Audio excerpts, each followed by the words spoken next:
حضرت حاجرہ یہ دین کا روحانی قافلہ، نفوس قدسیہ کا قافلہ مصر سے چلتا ہے شام کی طرف۔ ابھی تک حضرت ابراہیم علیہ السلام کے ہاں کوئی بیٹا پیدا نہیں ہوا۔ بڑھاپے کی طرف آپ نامزد ہیں، آپ کی عمر بھی کافی ہو چکی ہے، حضرت سارہ کی بوڑھی ہو چکی ہیں، یعنی طویل عرصہ شادی کو گزر گیا ہے۔ تو شام جانے کے بعد حضرت سارہ نے عرض کیا، اے میرے سرکار خلیل، اب میں تو اس عمر میں پہنچ چکی ہوں کہ اب میرے ہاں اولاد ہونا مشکل ہے کیونکہ میں بوڑھی ہو گئی ہوں۔ تو آپ ایسا کریں، یہ شہزادی ہمارے پاس ہے حاجرہ، میں چاہتی ہوں اس سے اپنے زوجی کو میں قبول فرما لیں، اس سے نکاح کر لیں، شاید اللہ تعالیٰ ہمیں اولاد دے دے، ہمارے گھر میں کوئی بچہ یا بچی آ جائے تو آپ اس سے شادی کر لیں، میں آپ کو اجازت دیتی ہوں۔ حضرت ابراہیم علیہ السلام نے حضرت حاجرہ سے نکاح کر لیا اور ان کے حضور دعا مانگی۔ شام جانے کے بعد دعا مانگی، کیا؟ ربی حب لی من الصالحین، اے اللہ مجھے نیک اولاد عطا فرما۔ بوڑھے ہو چکے، بڑھاپے میں دعا مانگی۔ معلوم ہوا حضرت ابراہیم علیہ السلام نے قیامت تک آنے والے مسلمانوں کو پیغام دیا کہ کبھی بھی اللہ کی رحمت سے نا امید نہ ہونا، مانگنا تمہارا کام ہے، تمہاری جھولی میں ڈالنا رب محمد کا کام۔ اللہ اکبر۔ تو فرمایا یا اللہ مجھے اولاد دے، اور بھی حب لی من الصالحین۔ آج بھی اگر کوئی شخص کی اولاد ہو، جب دعا مانگے یوں نہ کہے یا اللہ مجھے اولاد دے، مجھے بیٹا دے، بیٹی دے، بلکہ یوں کہے اے اللہ مجھے رزق حلال اور نیک اولاد عطا فرما، نیک فرزند ارجمند عطا فرما۔ اگر دعا قبول ہو گئی، بیٹا فرما بردار اور نیک پیدا ہوا تو خوش قسمتی ہے، اور اگر بیٹا نافرمان شرابی جوانی پیدا ہوا تو پھر ماں باپ کو کہنا پڑتا ہے یا اللہ اسے بہتر تھے ہم یہ اولاد پیدا ہی نہ ہوتی۔ نافرمان اولاد سے بہتر کتا ہے۔ اولاد وہی ہوتی ہے جو ماں باپ کی فرما بردار ہو، ماں باپ کی باادب ہو۔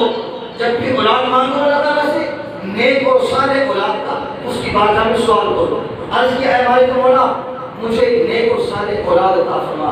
اللہ فرماتا ہے فبشرناہ بغلام حلیم، ہم نے ابراہیم کو بشارت دی ایک نیک صالح بیٹے کی، ہم نے خوشخبری دی نیک بیٹے کی۔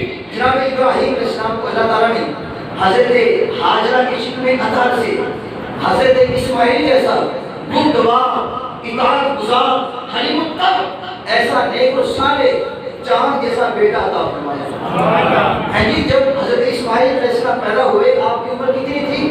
99 سال، ایک کم 100 سال۔ اللہ پاک ہر چیز پہ قادر ہے، جب چاہے اپنے بندے کو اولاد عطا فرمائے۔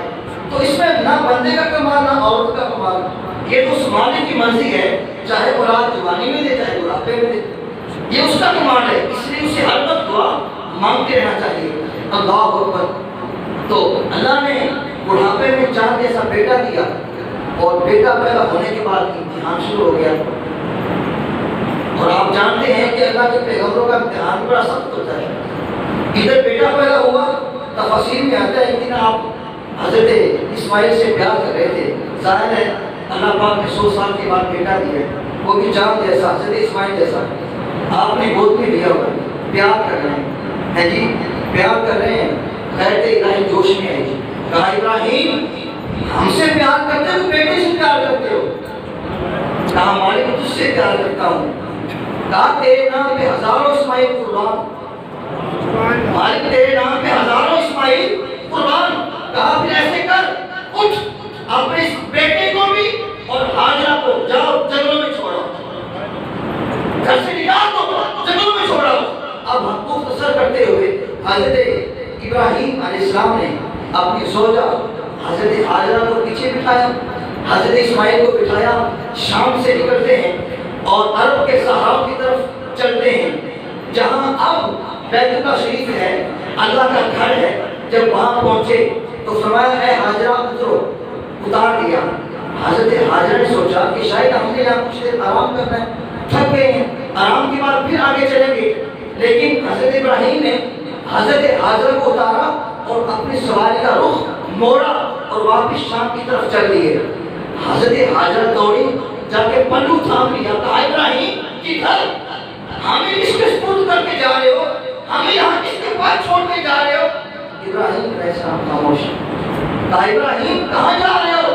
ہمیں یہاں بے آب و گیا جنگل میں چھوڑ کے، نہ یہاں چرند ہے، نہ پرند ہے، نہ سایہ ہے، نہ پانی ہے، نہ انسان ہے، نہ حیوان ہے، کہاں ہمیں چھوڑ کے جا رہے ہو؟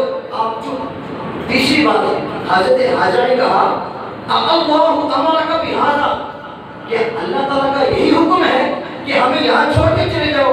آپ نے کہا ہاں اللہ کا یہی حکم ہے۔ کہا میں اپنی مرضی سے چھوڑ کے نہیں جا رہا، اللہ تعالیٰ کا یہی حکم ہے۔ جب اللہ کا نام سنا حضرت حاجرہ نے سینے میں ٹھنڈ پڑ گئی، کہا اگر اللہ کا حکم ہے اذن لا یضیعنا، پھر آپ جائیں، وہ ہمیں ضائع نہیں ہونے دے گا، ہماری حفاظت فرمائے گا۔ اللہ اکبر۔ حضرت ابراہیم نے اپنی زوجہ کو ایک مشکیزہ پانی کا دیا اور ایک تھیلے میں کھجوریں دے کر واپس ہو لیے، جب تک آنکھوں میں سامنے رہے پیچھے مڑ کے نہیں دیکھا۔ بڑے جگرے کی بات ہے، بڑے جگرے کی بات ہے، اور بڑے جناب حوصلے کی بات ہے، بڑی ہمت کی بات ہے۔ چھوٹا سا بچہ یاد، نہ وہاں چرند، نہ پرند، نہ انسان، نہ حیوان، نہ مکان، نہ کوئی غمگسار، حضرت حاجرہ ہے، حضرت اسماعیل ہے، یا خدا کی ذات ہے۔ چٹیل میدان، بڑی بات ہے جناب، بڑی بات ہے۔ جی چھوڑ کے واپس جب آنکھوں سے اوجھل ہو گئے، ایک پہاڑی کے اوجھل جناب کوٹ میں کھڑے ہو کے آپ نے دعا مانگی۔ دعا کیا مانگی؟ ربنا انی اسکنت من ذریتی بواد غیر ذی زرع عند بیتک المحرم، اے اللہ میں اپنے بیوی بچوں کو اس بے آب و گیا جنگل میں تیرے گھر کے پاس چھوڑ کے جا رہا ہوں۔ اس وقت وہاں بظاہر بیت اللہ شریف کی عمارت نہیں تھی، جنگل میں تھا، کچھ بھی نہیں تھا۔ سب سے پہلے بیت اللہ شریف کی تعمیر حضرت آدم علیہ السلام نے کی، طوفان نوح آیا، شہید ہو گیا۔ اب جو بھی قافلہ آتا ہے، جو شخص آتا ہے، وہ دیکھتا ہے، وہ کہتا ہے جناب یہ تو جنگل ہے، چٹیل میدان ہے جی، مگر ہر آدمی کی آنکھ اور ہوتی ہے، اللہ کے نبی کی آنکھ اور ہوتی ہے۔ ہر آدمی کا دیکھنا اور ہے، اللہ کے پیغمبر کا دیکھنا اور ہے۔ حضرت خلیل علیہ السلام نے دیکھ لیا کہ یہاں اللہ کا گھر ہے، بیت اللہ شریف ہے، تو اوٹ میں کھڑے ہو کے دعا مانگی، یا اللہ پاک میں نے اپنے بیوی بچوں کو یہاں تیرے گھر کے پاس چھوڑ دیا ہے، یہاں جنگل میں چھوڑ دیا ہے، کس لیے چھوڑا ہے؟ لیقیموا الصلاۃ، تاکہ نماز قائم کریں۔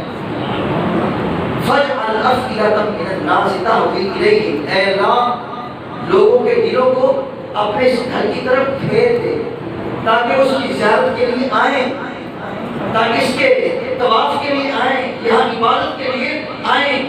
وارزقہم من الثمرات، اور یہاں کے رہنے والوں کو پھلوں کا رزق عطا فرما۔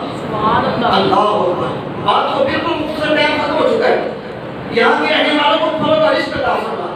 اب آپ نے یہ دعا مانگی لعلہم یشکرون، یا اللہ جب وہ پھلوں کا رزق کھائیں گے یہاں کے رہنے والے تو تیرا شکر کریں گے، تیرے شکر گزار بندے ہو جائیں گے۔ یہ دعا مانگی اور آپ واپس ہو لیے۔